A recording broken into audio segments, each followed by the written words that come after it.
जय श्री राम। नमस्कार दोस्तों। क्या वास्तव में हम पूर्ण सुखी हैं? वास्तव में सही सुख क्या है? एक राजा था। वह राजा अपने राज्य को बहुत अच्छे से संचालित करता था। बहुत अच्छे से राज्य की व्यवस्थाएं थी।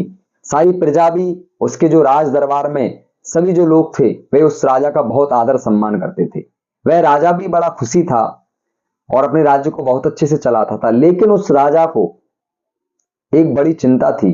उसके जीवन में उसको एक दुख था कि उसके शरीर में किसी ना किसी प्रकार से कोई ना कोई रोग आकर के व्याप जाता था, जिसके कारण राजा बड़ा दुखी रहता था।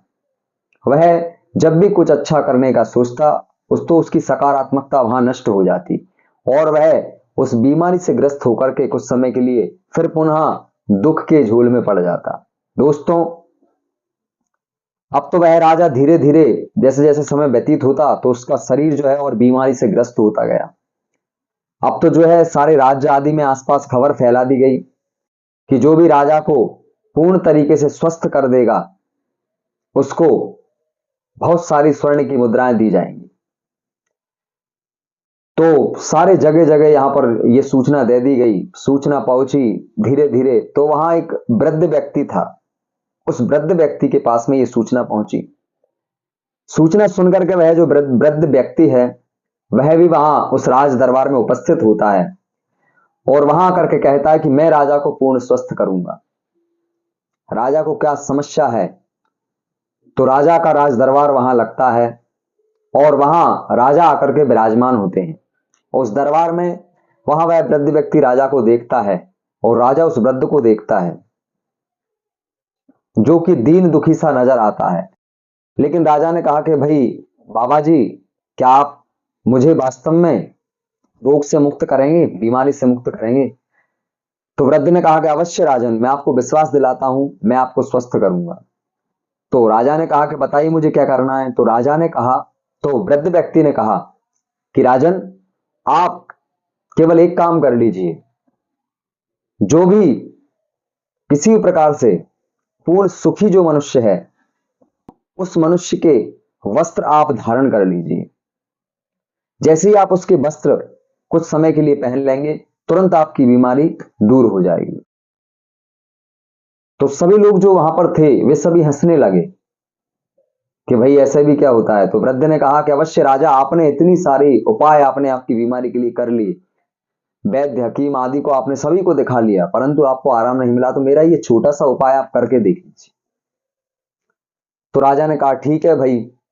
वृद्ध को वहां रोका गया। अब तो राजा ने अपने जो मंत्री आदि थे उनसे कहा कि भाई देख के आओ पूर्ण सुखी। वो सब जगह घूमे, सारे गांव गांव गए, लेकिन उनको पूर्ण सुखी कोई व्यक्ति ना मिला। अब तो राजा ने अपने मन विचार कर लिया कि भाई मैं रोगी तो हुई और मैंने सब कुछ करवा लिया, क्यों ना मैं ही चल के देखता हूं। तो राजा स्वयं गर्मियों के दिन निकल चले वहां देखने के लिए कि वास्तव में पूर्ण सुखी मानव कोई मिल जाए तो मुझे उसके वस्त्र मिल जाए।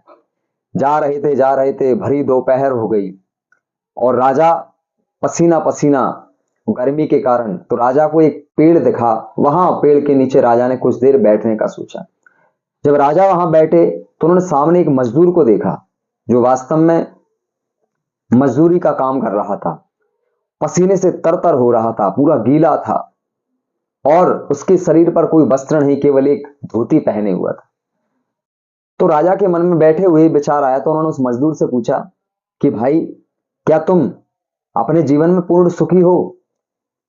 तो मजदूर ने कहा कि राजन, मैं वास्तव में पूर्ण सुखी हूं। भगवान की कृपा से मुझे भोजन पानी आदि की सब व्यवस्थाएं जैसी हैं, जैसा मेरा जीवन है, भगवान ईश्वर की कृपा से सब हो जाता है और मैं उसमें पूर्ण सुखी हूं। मुझे कोई कष्ट अपने जीवन में नहीं है। यह सुन करके राजा बड़ा आश्चर्यचकित हुआ। उसने उस मजदूर को ऊपर से नीचे तक देखा तो वह केवल एक धोती पहने हुए थे। तो राजा वहां पर विचार करने लगा और जैसे उसने विचार किया दोस्तों, तो इस कहानी का सारांश वहां निकल करके आ गया। राजा वहां समझ गया कि वास्तव में हमने अपने शरीर को भोग विलासताओं में, आज के इस भौतिक युग में भौतिक साधनों के उपयोग से हमारे शरीर को हमने बीमारियों से, रोगों से ग्रस्त कर लिया है। दोस्तों, राजा अपने राज दरबार में पहुंचता है, उस वृद्ध व्यक्ति को ससम्मान स्वर्ण की मुद्राएं देता है और सारे दरबार आदि में वह उसकी बहुत तारीफ करता है।